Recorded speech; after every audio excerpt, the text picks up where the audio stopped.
in their efforts. They are members of NATO and to countries like Ukraine. I think we have to insist that they are free to join NATO if they meet the requirements, and they should have a membership action plan immediately to start bringing them in. Now, we also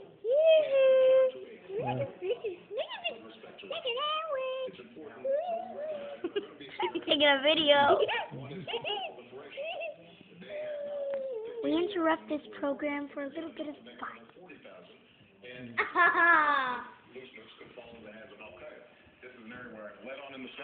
Working with a Republican ranking member of the Senate Foreign Relations Committee.